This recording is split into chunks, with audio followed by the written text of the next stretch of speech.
All right, next story. This is, we're in the midst of this coronavirus. People are sheltering in their homes. They're not supposed to go out. You've got law enforcement, police, trying to enforce this and advise the community. Something strange happened in Louisiana.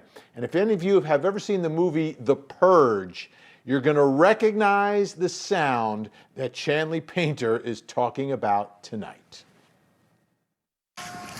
Bro, what the heck, man? They coming around again. This blaring sound startled many in the small town of Crowley, Louisiana. All of a sudden, you just hear the Purge, which is going, I know it's famous right now. It just caused a lot of havoc, a lot of chaos. You hear the sirens blaring. They're just super loud.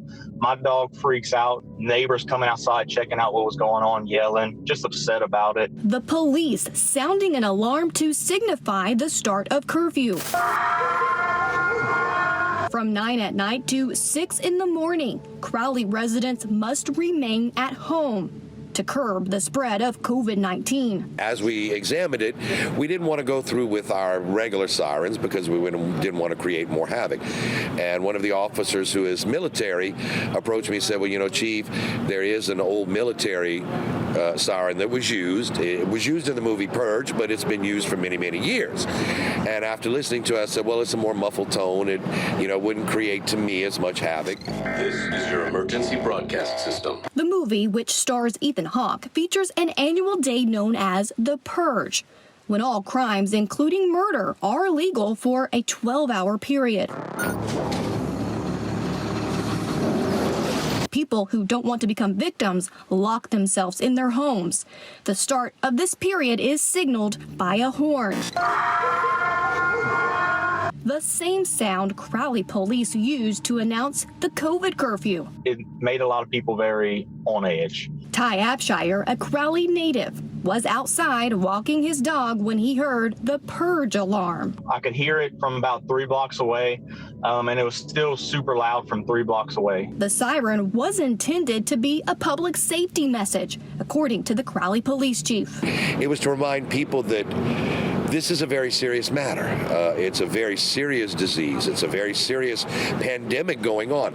I think part of the issue is people are not seeing, even if they look at the statistics, it's not real to them. But some didn't take it quite that way and took to social media. I saw a lot of posts saying, oh, I know who I'm going to kill tonight. I know who's next on my list, things like that. Some people were joking. Some people you just never know. While some residents were upset, others, like Lee Wright, thought it was entertaining. I actually recognized it as a pre-existing emergency preparedness notification siren. So we laughed about it. We thought it was quite humorous. The state of Louisiana is one of the hardest hit areas by the pandemic. In fact, the state has the 4th highest rate of infection, behind New York, New Jersey, and Michigan. Crowley police have stopped using the siren, but the chief says it achieved its goal. Our purpose was to let people know, and if they know now, even through this, how dangerous this pandemic is, how dangerous this COVID-19 is, then okay, it was accomplished. Something Ty Abshire can't agree with. I think that it is a good thing that he did this, that he's taking it to this extent, but I think we should have gone out and let people know, hey, this is the specific siren you were going to hear at 9 o'clock, so that wasn't so much of a surprise to us. This one has me puzzled on many different levels. Let me bring in Shanley. Shanley, my first question is, do people in this town have watches? I'm sure they do, Vinny. We all have a cell phone that has the time on it. And this took a lot of the residents by surprise, Vinny. The chief said that they did put an announcement on Facebook, their social media page. But according to Ty Abshire, it was only about 30 minutes before 9 p.m. when this curfew went into effect. So a lot of people didn't see this social media post and were definitely caught off guard. All right, let's take a listen to a little more of the chief and about the connection between this sound and that horror movie, The Purge. The officer had told me that it was from the movie Purge, and I have to be quite honest. I've never watched the movie. I found out later the implications of it. But at that time, I said, well, it's a different type that catches people's attention. And that's what we wanted.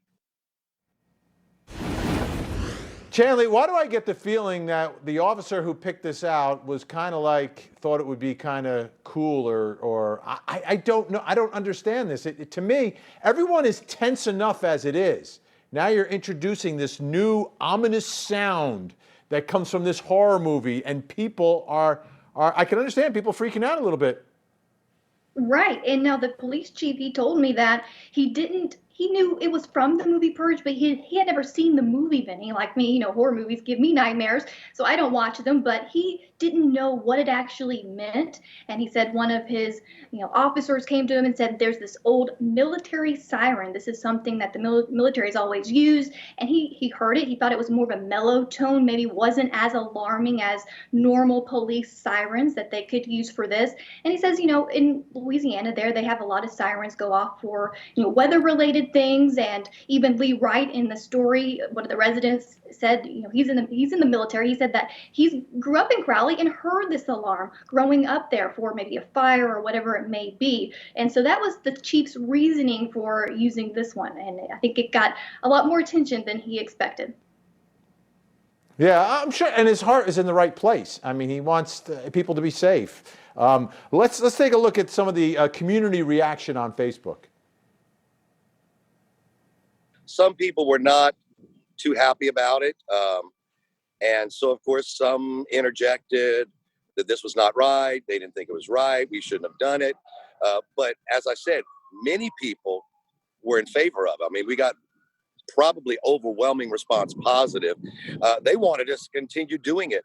We actually, the night that we did it, we even had one person who called the department and asked the officer to pass back to do the siren because he wanted his children to see. So the children were outside waving, and they were all excited about it. So we really have received more positive, but of course, social media takes off whether you want it to or not. So those who were negative had their followers. Those who were positive had many more followers. And like I said, we've become viral at this point. Amazing. As he's speaking, you hear another siren in the background there, Chanley. So they've gotten rid of this siren. So how on earth are people going to know when it's 9 o'clock now? He said he really only intended it to use it for the first night when the curfew went into effect. And basically the curfew is you can't be out and about. They want you to stay in your home unless you have proper documentation that you're going to work from your employer. So he said that the sirens, was the signal, the start of the curfew. And then he said he gives everyone 3 days to get used to the curfew. He said he started enforcing it with citations on Monday, but hasn't had to write one yet. So he thinks that the siren worked and that he has no regrets, Vinny. All right. I guess a job well done. No one got hurt. Chanley Painter, thank you so much for that interesting, different story. And it's the times we live in.